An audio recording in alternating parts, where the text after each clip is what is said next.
Hello everyone, welcome to this video. Today we'll be discussing how a researcher should interpret data obtained from a specific population.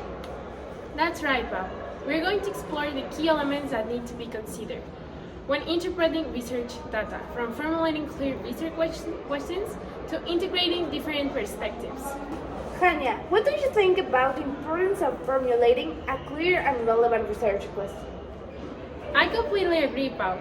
A well-defined research question is fundamental to ensuring the study is pertinent to the population being analyzed. We also need to assess how the data is presented, the sample size, and any potential biases that might affect the results. Exactly, and it's equally important to understand the demographic and contextual characteristics of the population.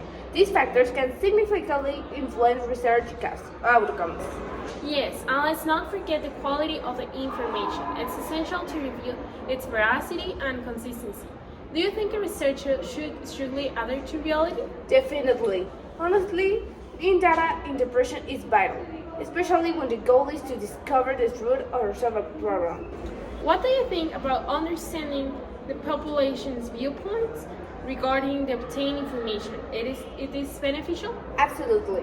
Grasping how the population perceives certain topics helps in interpreting the data more clearly and accurately. What perspectives should a researcher consider to explain a situation in a specific society? A researcher should consider medical, social, economic, historical, and political perspectives to gain a comprehensive understanding. What about when the opinions of the population seem incoherent, hard to understand? Even then, those opinions are valuable. They provide cultural experiences that can help avoid vague conclusions. What aspects of the view expressed by the investigated people would you consider informative? Aspects like the personal experiences, cultural practice, and community values are very informative because they provide insight into the social influences on health. And what aspects would you consider informative? Misinformation, extreme views, or harmful practices need to be critically assessed to ensure the accuracy and safety of the results. What methodology would you recommend for investigating a non-clinical issue, like sedentary lifestyles in Guadalajara? I think a qualitative methodology, especially ethnographic research, will be the most suitable. This methodology focuses on the cultural and social aspects of health, allowing us to understand how people interpret and experience their environments. How do you plan to collect the information? I will conduct semi-structured interviews with people affected by sedentary lifestyles, health professionals, and community leaders. I will also participate in observation to capture local attitudes toward exercise. What key elements should be highlighted when analyzing the data? The analysis should summarize cultural beliefs about sedentary lifestyles, their remedy usage, and the social or environmental factors contributing to this condition in Guadalajara. What are the main differences between the medical perspective and the social perspective? The medical perspective focuses on biological factors and uses quantitative methods to diagnose and treat diseases based on scientific evidence.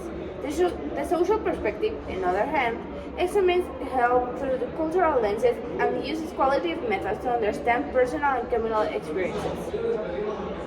And although they're different, they do share some similarities, right? Yes, both perspectives aim to enhance knowledge about health and wellness. They can complement each other to provide a more holistic understanding of health issues. In conclusion, today's discussion highlights the importance of integrating both medical and social perspectives when interpreting data.